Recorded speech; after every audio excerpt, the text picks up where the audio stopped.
Quarto appuntamento della rassegna letteraria Memoria e Patrimonio promossa dal comune della città della Scala dei Turchi a Realmonte.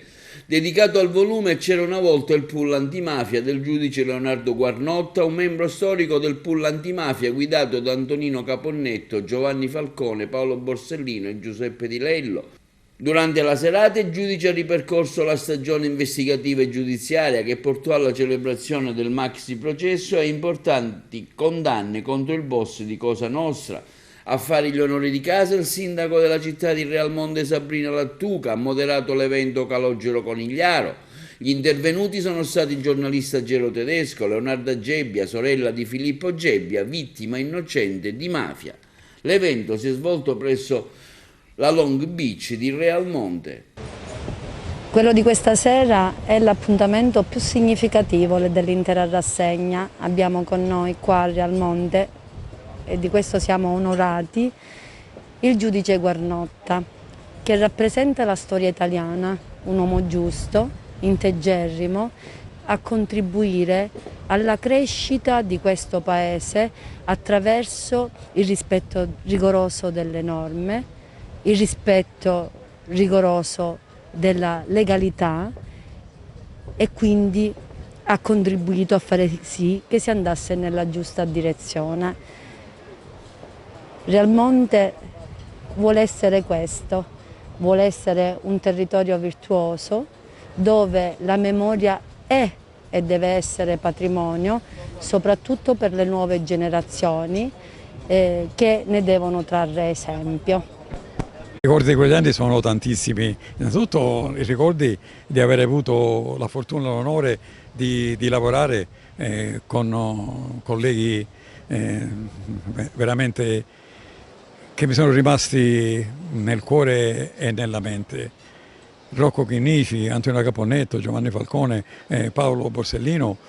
Grazie a loro e con loro mi è stato consentito di vivere un'esperienza giudiziaria unica e irripetibile, che ci ha arricchito sul piano professionale e profondamente segnato su quello umano. È stata quella vissuta da noi un'esperienza, una primavera giudiziaria, mi piace chiamarla, che credo non possa essere più ripetuta negli anni successivi, perché particolare era il contesto storico giudiziario in cui quella piccola schiera di magistrati ha incominciato a lavorare. Un lavoro indefesso, un lavoro duro, un lavoro che ci è costato molto anche sul piano umano e familiare, che però ci ha consentito di poter, almeno per qualche tempo, restituire la Sicilia ai siciliani onesti.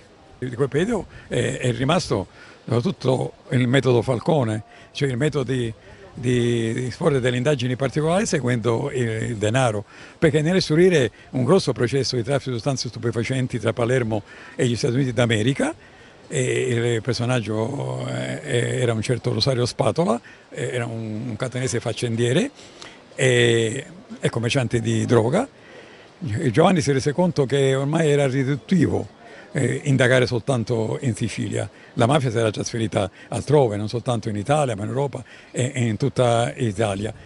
E si rese conto anche una cosa, che se la droga lascia tracce soltanto, si può dire, nella salute di chi l'assume, e invece il denaro, gli ingenti fiumi di denaro che il traffico di droga consentiva di avere, e invece potevano essere seguiti, lasciavano orme, lasciavano tracce, lasciavano segni, perché poi andavano a finire negli istituti di credito, nei santuari degli istituti di credito, dove venivano lavati, dove venivano cioè riciclati. Era importante allora penetrare in quegli istituti, ed è stata questa la svolta, il poter cioè penetrare in questi istituti per poter veramente avere conoscenza di tutti questi enormi traffici di sostanze stupefacenti con enormi profitti che dagli stessi derivavano.